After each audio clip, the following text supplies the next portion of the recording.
안녕하세요. 인생에도 딩동댕이 있다. 딩동쌤입니다. 오늘은 흥부전 2본들에는 어떤 게 있는지와 함께 작품을 정리하고 현대적으로 흥부전을 재평가해보는 시간이 되겠습니다. 흥부전은 원래 뭐였다고 했었죠? 판소리였다고 했었죠? 그 판소리는 어디서 왔다고요? 근원설화에서 왔다고 했었습니다. 판소리도 그렇고 설화도 모두 구비문학이에요. 입에서 입으로 전해지는 이야기라는 거죠. 예전에는 할머니나 엄마가 아기들 옆에 눕혀놓고 옛날에 하면서 이야기를 자주 들려주셨어요. 그게 육아였죠. 여러분들도 전래동화 이런 거 어릴 때 들어보셨나요? 요즘은 그냥 뽀로로 틀어주시나? 햇님 달님 알아요? 콩쥐팥쥐는요? 모른다고요? 어머나. 아무튼 입에서 입으로 전해지다 보니까 중간에 내용이 바뀌어요. 할머니가 얘기해 주시다가 뒷부분이 갑자기 기억이 안 나면 어떻게 하실까요? 지어내시겠죠? 그러면서 이야기가 바뀌는 거예요. 또 취향에 따라 조금씩 각색되기도 하는데요. 로맨틱한 걸 좋아하는 어머니였다면 로맨틱하게 이야기가 흘러가고요. 잔인한 스릴러 취향인 할머니면 잔혹하게 바뀌기도 해요. 똥물이 뭐야, 이런 놈은 갈기갈기 찢어 죽여야지 하면서 그렇게 해버리시죠. 조금 음탕한 할아버지는 야리꾸리하게 이야기를 바꾸시겠죠. 또 이야기를 신나게 하고 있는데 손주가 졸아요. MSG 첨가하시면서 자극적으로 바뀌기 시작합니다. 뭐 그런 식이에요. 그래서 버전이 여러 가지가 생기는데 그걸 이제 2본이라고 합니다. 다른 판본이라는 뜻이죠. 여러분이 알고 있는 그 이야기가 다가 아니라는 얘기가 됩니다. 햇님 달님 이야기 하나 보고 올까요? 그럼 흥부전은 어떨까요? 우리가 알고 있는 흥부전이 전부일까요? 조선시대 판소리계 소설인 흥부전의 가장 오래된 필사본이 발견됐습니다. 확인된 흥부전 최고본은 송준호 전 연세대 국어국문학과 교수 소장 자료로 1833년에 쓰인 것으로 추정되고 제목은 흥보만보록입니다.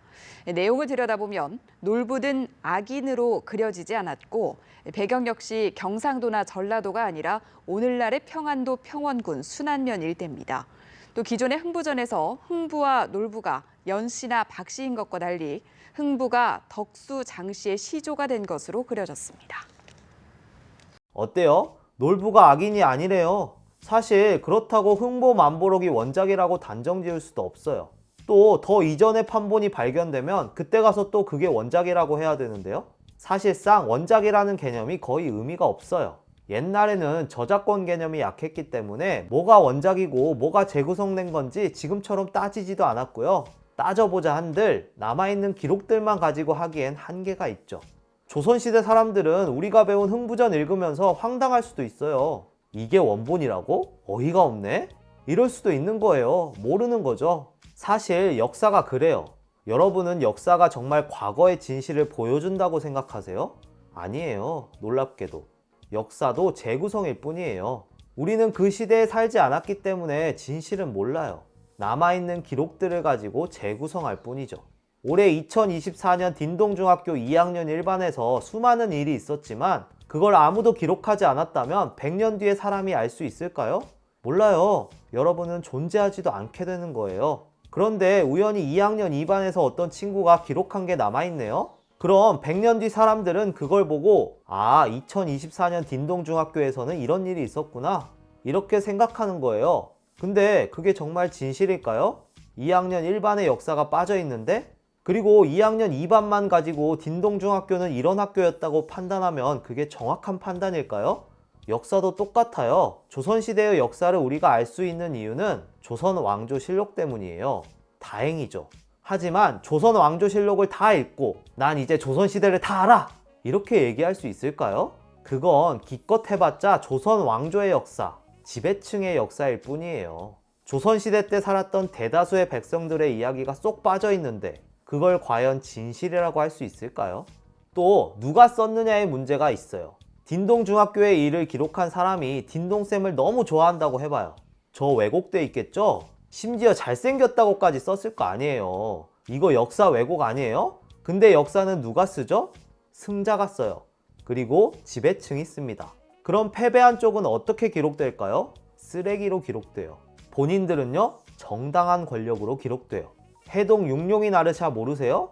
이성계 6대조부터 용이 막 날랐다 뭐 그런 내용인데요. 이성계 집안이 원래 그렇게 뼈대 있는 집안은 아니거든요. 저기 북쪽에서 이민족하고 섞여서 근본 없는 집안이었다고요. 근데 조선을 건국한 사람이 되니까 갑자기 육룡이 날랐대요. 신격화하고 권력을 정당화하는 거죠. 그런 거예요, 역사는. 패자는 말이 없어요. 아니, 말을 해도 그 말을 기록해주지 않았어요. 두 당파가 싸우다가 한쪽이 이겼어요. 나머지는 멸족당했어요. 그럼 그 멸족당한 집안은 완전히 쓰레기로 기록되겠죠? 근데 실제 당시 살았던 사람들은 멸족당한 쪽을 원했을 수도 있어요. 그쪽이 더 선하고 능력이 있었을지도 모르고요. 근데 알 수 없습니다. 졌으니까요. 참 재밌죠? 옛날에 동네에 넓은 돌판이 있었어요. 마을 사람들 그냥 와서 고기 구워 먹는 곳이었어요. 근데 어느 날 사람들이 오더니 우와, 이게 여기에? 이러면서 말뚝을 받고 줄을 치네요. 그리고 이제 못 들어간대요. 왜 그러냐고 물어보니까 고대 유적이래요. 고인돌. 갑자기요? 그냥 그런 거예요, 역사는. 그때부터 그냥 그 돌판은 역사가 되는 거예요. 그 전까지는 그냥 고기 구워 먹는 곳이었지만 역사학자들이 의미를 부여하면서 역사가 되는 거예요. 아무튼 흥부전도 뭐가 원작이다 이렇게 단정할 순 없어요. 또 어디 시골 벽지에 더 오래된 흥부전이 발라져 있을지도 모르니까요. 흥부전의 이본들을 볼게요. 충격적이게도 흥부가 아내를 때리는 판본도 있어요. 반찬이 맛없다고. 우리가 알고 있는 착한 흥부와는 많이 다르죠? 또 흥분의 부부가 너무 힘들어서 동반자살을 시도했는데 지나가는 스님에 의해 어찌어찌 살아났다는 그런 판본도 있다네요. 다음은 박에서 양귀비가 나와서 흥부를 유혹하니까 흥부가 좋아했다는 그런 판본도 있대요. 이건 아마 어떤 음탕한 할아버지가 각색했던 것 같아요. 더 내용이 있는데 깊게 들어가진 않겠습니다. 박에서 나오는 것들이 또 판본마다 달라요. 도깨비가 나와서 다 부쉈다는 게 일반적이고요. 불량배들이 나오는 것도 있고 삼국지에 관우나 장비가 나왔다는 것도 있고 똥물이 홍수처럼 나왔다는 것도 있어요. 어떤 게 가장 시원한가요? 역시 똥물이죠? 저 같으면 농부가 똥도 골라 죽는 걸로 마무리했을 것 같아요. 예? 작품 정리하겠습니다. 흥부의 처지와 태도를 봅시다. 원작에서는 유산을 한 푼도 받지 못하는 걸로 나오는데 놀부전에서는 유산을 나눠받고 그걸 탕진했다고 나와요. 애초에 가난했던 게 아니고 본인이 날린 거예요. 딸린 식구가 열인데 굉장히 무책임한 사람이죠. 그럼 어떤 노력을 했는지 봅시다. 원작에서는 온갖 잡일을 마다하지 않고 닥치는 대로 품을 팔았다고 나오죠. 근데 놀부전에서는 어때요? 나름 양반이라고 체면 차리죠. 더러운 일은 못한다고 나와요. 무책임하면서 뻔뻔하기까지 하네요.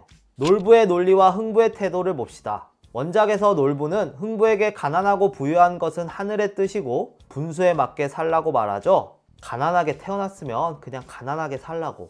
이에 대해 흥부는 어떻게 하나요? 그냥 욕 다 듣고 있어요. 때리면 맞아요. 저항을 안 하는 건지 못하는 건지 그냥 그렇게 있습니다. 이런 소극적인 부분은 좀 많이 답답합니다. 놀부전에서 흥부는 본인이 다 까먹고도 더 받으려고 놀부에게 갑니다. 물론 똑같이 쫓겨나지만 형보다 더 성공해서 복수하겠다는 그런 악착 같은 면이 있죠. 원작의 흥부였다면 난 이제 망했어 하면서 모든 걸 포기했을 것 같아요. 아까 그런 판본도 있었죠? 다 포기하고 아내와 동반자살을 시도했다는 판본. 아무튼 완전히 흥부가 다른 태도를 보이고 있었습니다.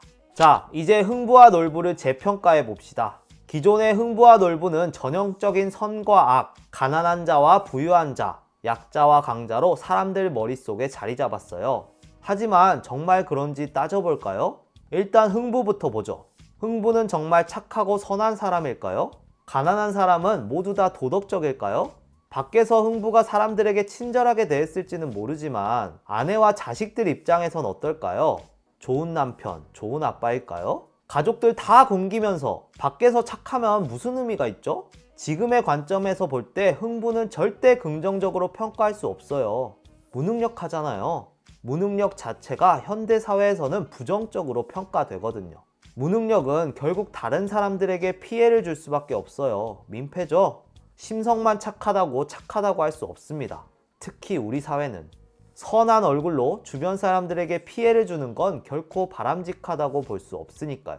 예전에는 저도 그랬지만 가난한 사람, 약자들은 선하고 도덕적일 거라고 막연하게 생각했어요.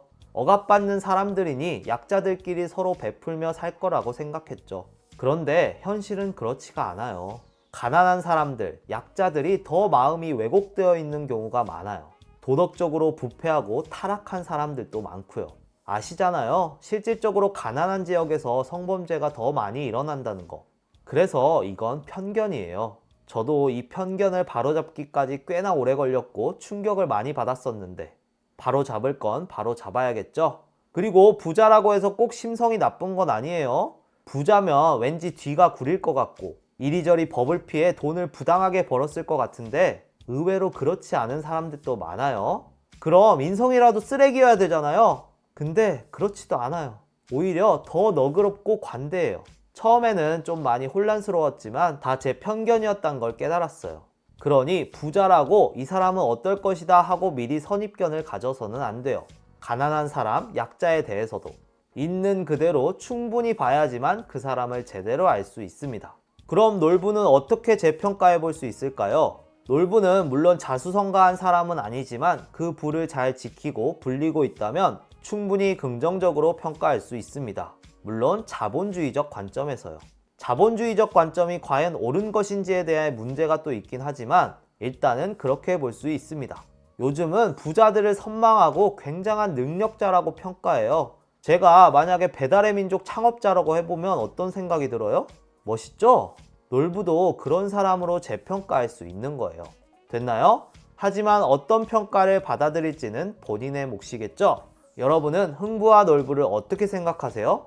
남편으로 삼는다면 둘 중 누가 더 나은가요? 댓글로 남겨주세요. 그럼 여기까지 딩동댕 딩동쌤이었습니다. 빠이!